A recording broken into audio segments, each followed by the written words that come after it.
called you here for a very short reason. As you may be aware, on the 29th of March 2025, the Parliament of Ghana passed Act 1140, the Ghana Goldbod Act. On the 2nd of April 2025, His Excellency President John Dramani Mahama assented the Ghana Goldbod Act passed by Parliament. And so the Goldbod came into existence on the 2nd of April of this year.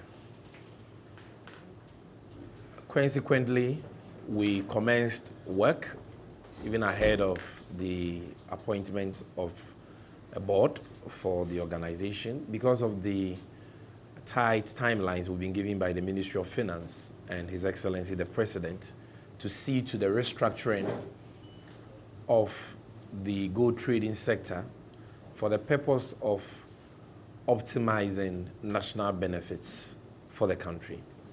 As you may be aware, the main objective of the Goldbod is to generate foreign exchange for the country and to maximize gold reserve accumulation by the Bank of Ghana. And this is a very important agenda for the government, and we feel privileged to be entrusted with this responsibility. So we hit the ground running right from day one. As a result, on the 14th of this month, that is 14th of April 2025, we issued a statement in which we announced that all foreigners in the gold trading sector have been given about a month to transition from the old regime, which is the old PMMC, Ministry of Lands and Natural Resources regime, to this new Ghana Goldbod regime. And by that, what I mean is that under the previous regime, a person, be it a Ghanaian or a foreigner, could trade in gold, buy or sell gold, if the person had a license from the Precious Minerals Marketing Company, PMMC. A person could also purchase and deal in gold, which includes exporting gold if he had a license to that effect from the minister responsible for mines. That's the Ministry of Lands and Natural Resources. But these laws have been either repealed or amended by the Ghana Goldbod Act 2025, Act 1140. And as a result, that regime has changed. PMMC is undergoing dissolution without winding up under Section 289 of the Companies Act. So very soon, PMMC will be deleted from the list of companies by the Registrar of Companies. Again, the powers of the minister responsible for mines to issue licenses to persons to purchase and deal in gold from the small-scale sector and export same has also been repealed by the Ghana Goldbod Act. So Section 78 of the Ghana Goldbod Act provides that any person who had a license under this old regime, whether the license was issued to the person by the PMMC or the minister responsible for lands and natural resources, that license has ceased to be valid upon the coming into effect of the Ghana Goldbod Act. But we decided to allow for some time for people to transition. And so we provided for a grace period of almost 1 month. And we indicated in our press release of 14th April 2025 that all foreigners have up to the 30th of April 2025, which happens to be today, to exit the market. Because we intend to enforce the Ghana Goldbod Act effective tomorrow. What that simply means is that if you're a foreigner and you're found to be buying gold in the local market tomorrow, or selling gold, or to be dealing in gold in any shape or form, you are committing an offense. You are committing a crime. You will be arrested if caught, and you'll be prosecuted in accordance with law. And that is why we thought it necessary not only to issue a press release, but to call this press briefing so that nobody can have an excuse. Well, ignorance of the law is no excuse, but we don't enjoy arresting, detaining, prosecuting anybody. And that is why we want to give everybody the benefit of the doubt. We want to give everybody ample notice.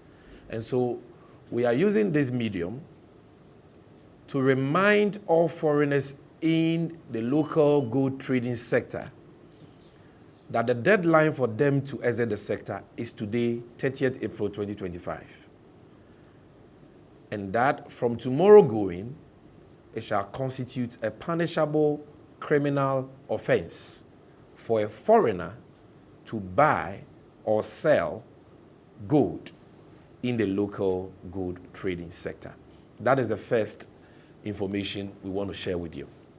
Now, the obvious question that flows from this is, what then becomes of foreigners who desire to trade in gold in Ghana?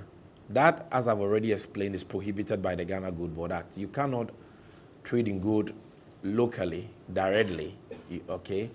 But as we indicated in our press release of 14th April, which we reiterated in another press release on, I believe, the 23rd of April this year, you can apply to the gold board as a foreigner to buy gold from Ghana through the gold board.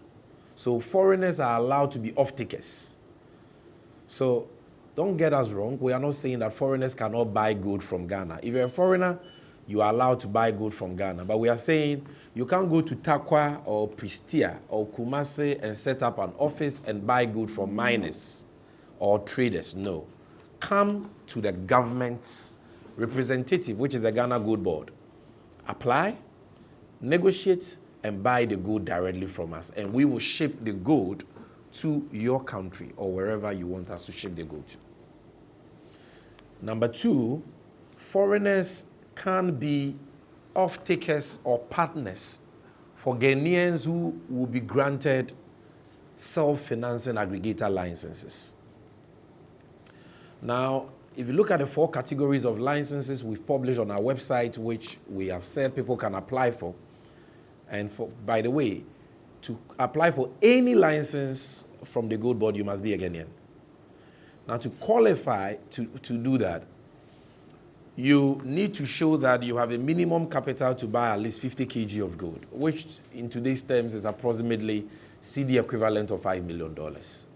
And this money you need to prove either through audited financial statements of your company and or bank statements. You can do it through that, or you can do it through the bank statement and financial statement of any investor, partner, or off-taker you may have outside the country who is willing to send you money so that you buy gold for them. Safe to say that they cannot send you the money under the current regime directly. They have to send you the money through the Gold Board. The Gold Board then converts the money into cedis at the interbank rate and hands over the money, transfers the money to the self-financing aggregator, who is a Ghanaian. The self-financing aggregator uses the cedis to procure gold for the Gold Board and makes his commission on that trade as a Ghanaian locally. Then the Gold Board exports the gold to the off-taker, who sends the money to the Ghanaian self-financing aggregator through the Gold Board. So that is our arrangement. So far I've explained to you 2 levels or ways by which foreigners can participate in gold trading, even under this new Ghana Gold Board regime. And that is number 1, to come directly to the Gold Board, to be off-takers. They negotiate. If there is an agreement, we sign agreements, and then we can ship gold to you, and then you pay us in accordance with the terms of that agreement. Or you can finance a self-financing aggregator, but that financing must go through the Gold Board, and it is all part of the terms and conditions of a self-financing aggregator license. The last role foreigners can still play in the gold trading sector under the Ghana Gold Board regime is when a foreigner wants to go into value addition. If you're a foreigner and you want to set up a refinery, you can apply to the Goldbod for a license to set up a refinery.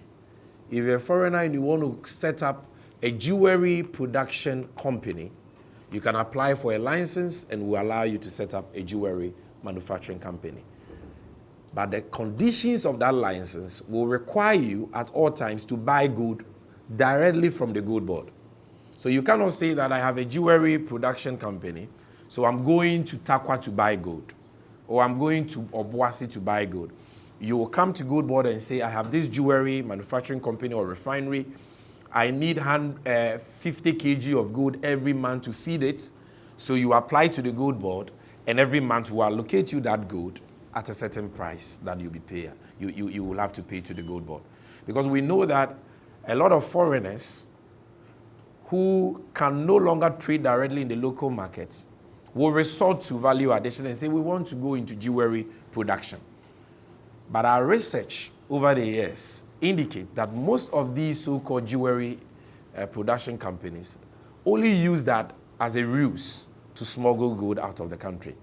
So they say they are manufacturing jewelry. Their production capacity is not about 5 kg of gold a month.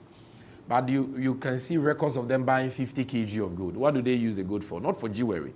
They only use their jewelry making license as the decoy to buy the gold, and they smuggle the rest. We are not going to allow that. If you want to produce jewelry, we thank you for that. We appreciate that. You want to refine gold, any value addition venture you want to embark upon, you are welcome to do so. But you need to apply for a license, and you can procure gold in Ghana, but you have to do it directly through the Goldbod.